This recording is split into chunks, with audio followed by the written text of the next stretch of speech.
Let me walk over here to this shelf. I'm a teacher. And I'm going to say to you, Alex, you're the librarian. This is a horrible book. Why do you have this book in our media center? You're my friend. What are you doing this for?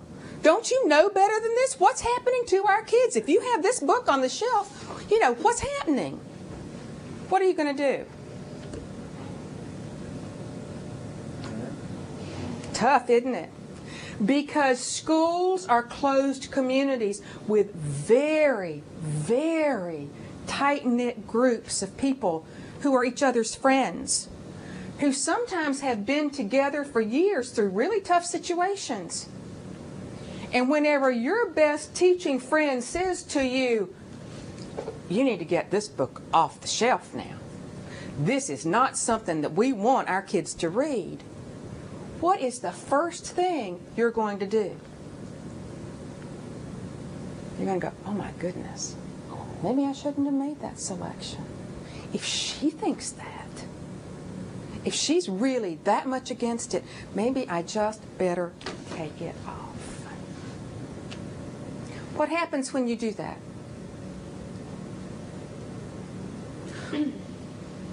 What is the process for a challenged book? Do you know what the process is?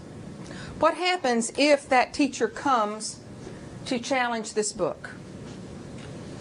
What's the first thing a librarian does, or you as a classroom teacher or a principal should do? Tom? Next page. No, this is the building level. That's the first one. What you're doing, what that second page is if you don't like the building level response, then you can escalate it. But this first one that you see right here, this is the first thing that should happen. And I'll be honest with you, and I'm like Wilana and Katie, it helps to have a conversation, because sometimes a conversation is all you need. But if it's going to get out of control, if it's not going to work, then the first thing you do is that you ask that person to fill this out and get it back to you. Then what happens?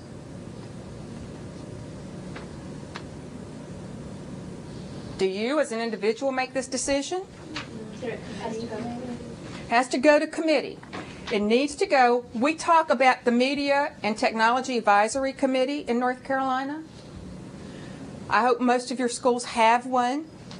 And essentially, this is the group of representatives from each grade level, each subject area. There's generally at least one parent on the committee. And if you've got middle school and high schoolers, there should be a student on there as well. And they actually read the book. That's the first thing. Now, do you know what happens? Do you pull the book off so that they can read the book? No. Why not, Joanne? Well, I think then you're making the decision for everyone before it's been decided. That's right. If you pull the book off so that everybody can read it, you've already done you've taken it off the shelf, haven't you?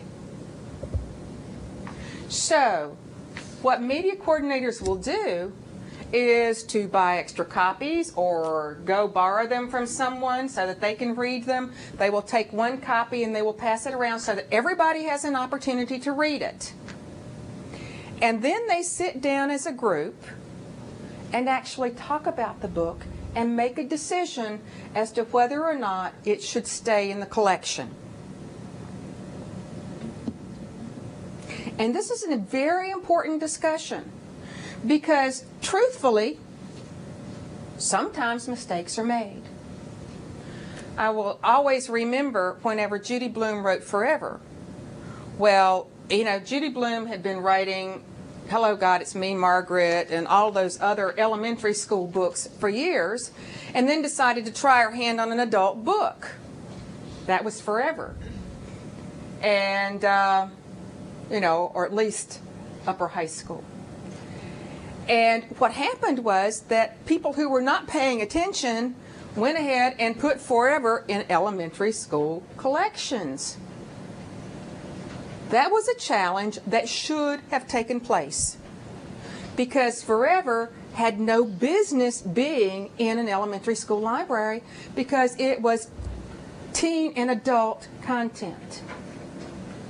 So you begin to think about the developmental level of kids, about the community mores, and about, essentially why you have a particular book in your collection. You look at all the reviews. Whenever you do a challenge, that media coordinator's responsibility is to pull together all the reviews that he or she can bring together to make sure that you have all those perspectives of what the critics say about the book as well.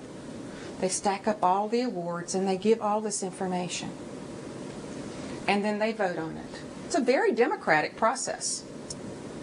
And I like to tell people it's almost like a trial by jury.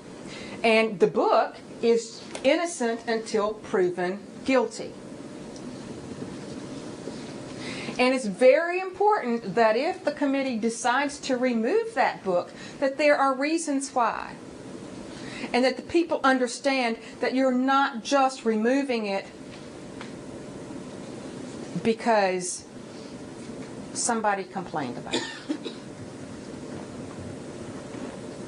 Now, Tom mentioned the other one.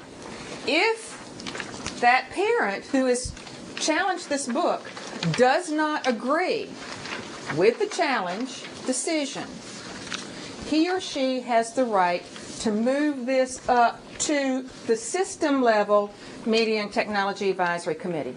And the same process goes through again. That's the appeal process in our judicial system.